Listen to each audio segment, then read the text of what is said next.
के मंदिर खूब सजल या भक्तक भीड़ अपार यो। मैया के मंदिर खूब सजल या भक्तक भीड़ अपार यो। हे यो सब मिल मैया के पूजा करू माँ। हे यो सब मिल मैया के पूजा करू माँ। दुर्गा के लीला अपार यो। सब मिल मैया के पूजा करू माँ। दुर्गा के लीला अपार यो। हे यो सब मिल मैया के पूजा करू माँ।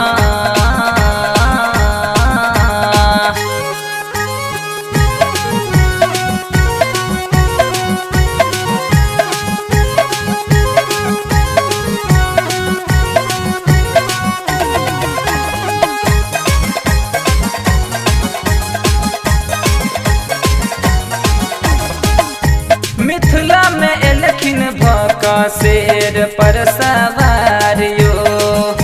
पाछू पाछू भैरव भैया चवर डोलाबैयो। यो मिथिला में एलखिन भका शेर पर सवार यो। पाछू पाछू भैरव भैया चवर डोलाबैयो। यो माथे मुकुटवा चम चम चमके चमके माँ के ललाट यो। माथे मुकुटवा चम चम चमके चमके माँ के ललाट यो। सब मिल मैया के पूजा करू माँ। दुर्गा के लीला अपार यो। यो सब मिल मैया के पूजा करू माँ। दुर्गे के लीला अपार यो। यो सब मिल मैया के पूजा करू माँ।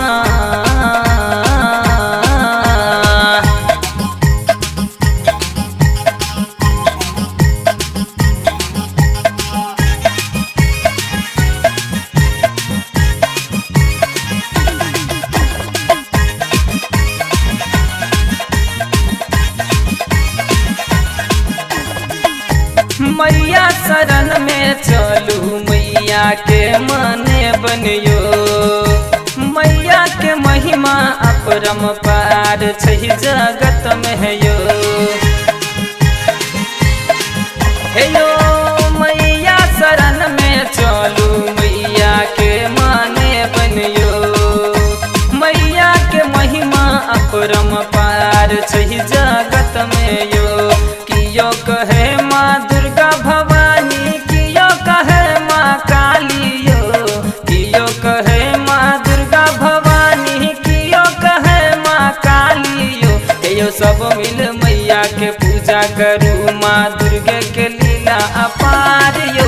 यो सब मिल मैया के पूजा करू माँ। दुर्गे के लीला अपार यो।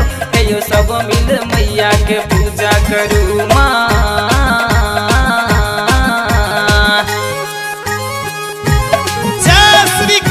कंपनी के नाम जयकार छैयो भाई।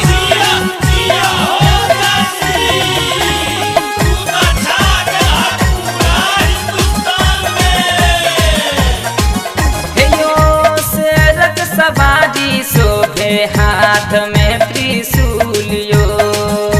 चमकै छै चंदासन के मैया के मुकुट यो। यो शेरक सवारी शोभे हाथ में त्रिशूल यो। चमकै छै चंदासन के मैया के मुकुट यो। यो सबके दुख रह मैया सुनै छत दीपक गाबै भजन यो। सबके दुख रह मैया सुनै छत दीपक गाबै भजन यो। यो सब मिल मैया के पूजा करू माँ। दुर्गा के लीला अपार यो। यो सब मिल मैया के पूजा करू माँ। दुर्गा के लीला अपार यो। यो सब मिल मैया के पूजा करू माँ। मैया के मंदिर खूब सजल या भक्तक भीड़ अपार यो। यो सब मिल मैया के पूजा करू माँ। यो सब मिल मैया के पूजा करू माँ। दुर्गा के लीला अपार यो। सब मिल मैया के पूजा पूजा करू माँ दुर्गा के लीला अपार यो सब मिल मैया के पूजा करू माँ।